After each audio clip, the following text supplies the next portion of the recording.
Stop scrolling for a second. We may have been looking for aliens in the wrong place.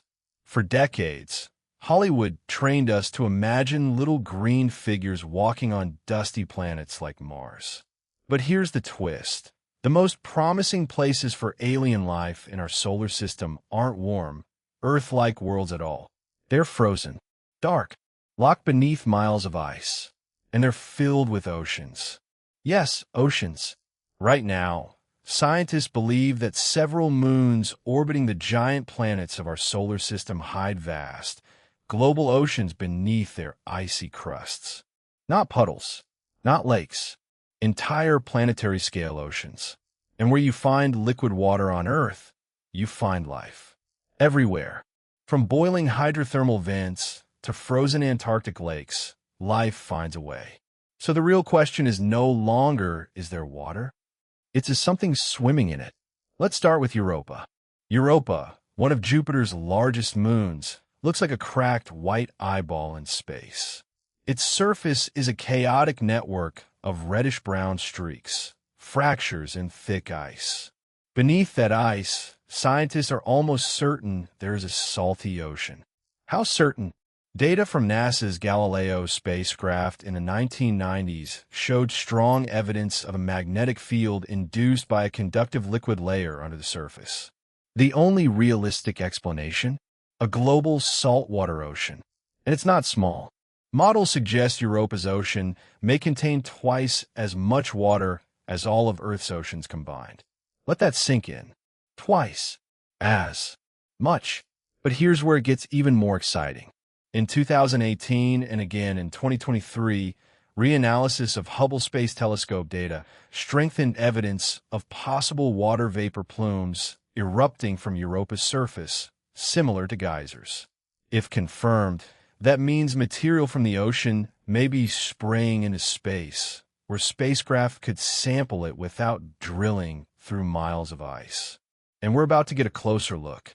NASA's Europa Clipper mission launched in October 2024 and is currently on its way to Jupiter, expected to arrive in 2030.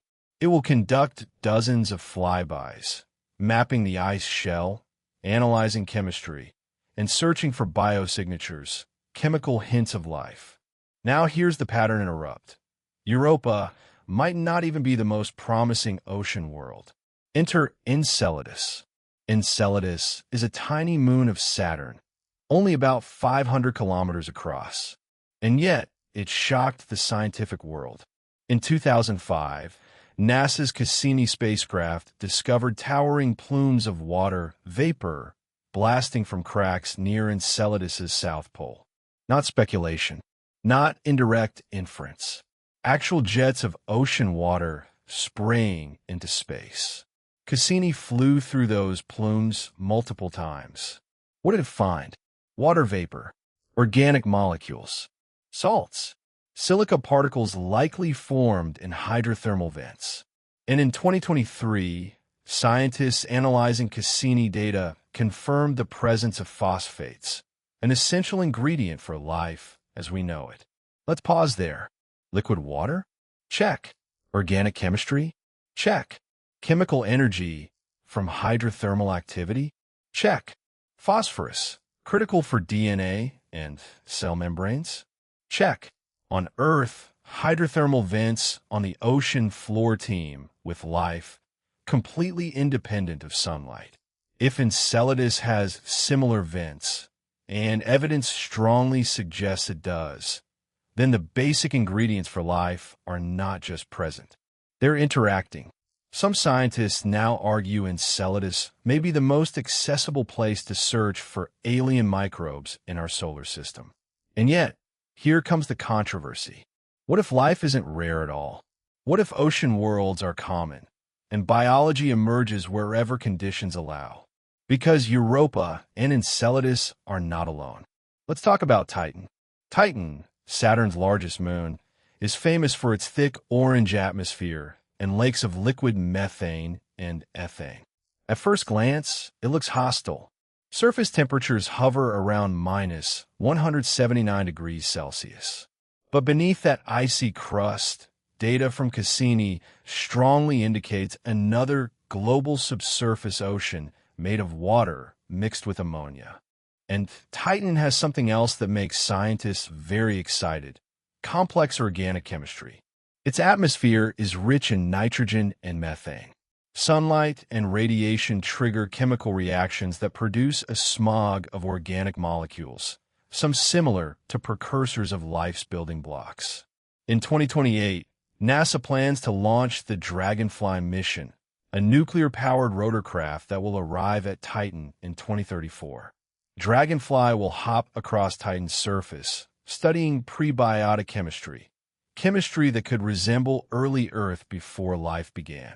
Now imagine this: a moon with a subsurface ocean and a surface coated in organic chemistry experiments running for billions of years. If life can start easily, Titan may have had plenty of chances. But wait, we're not done. Jupiter's largest moon, Ganymede, is the biggest moon in the entire solar system, larger than the planet Mercury. Data from the Galileo mission and the Hubble Space Telescope suggest Ganymede also harbors a deep subsurface ocean, possibly sandwiched between layers of ice. The European Space Agency's JUICE mission, launched in 2023, is currently on its way to Jupiter and will arrive in 2031. It will study Ganymede in detail, mapping its magnetic field and probing its hidden ocean. Even Callisto, another of Jupiter's moons, shows signs that it may contain a buried ocean.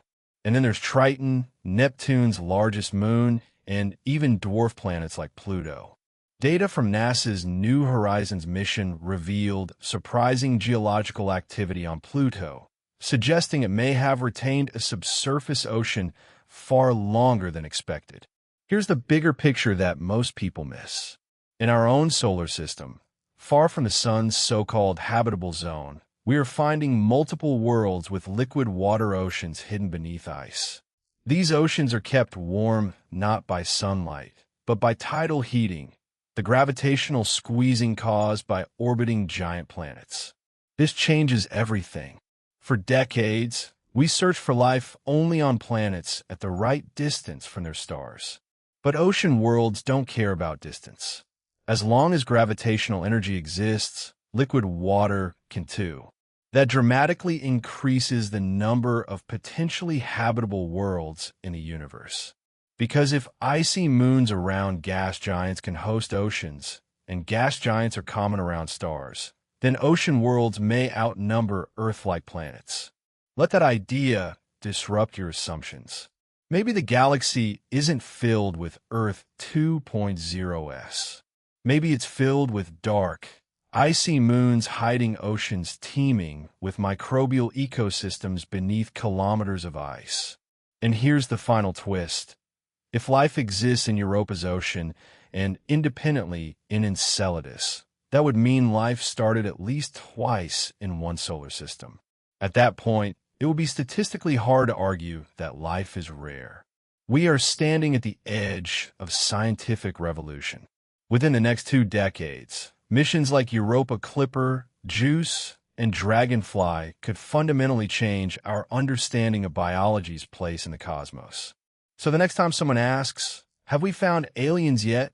remember this: we might be closer than ever, but the aliens could be microscopic, swimming in pitch-black oceans beneath alien ice.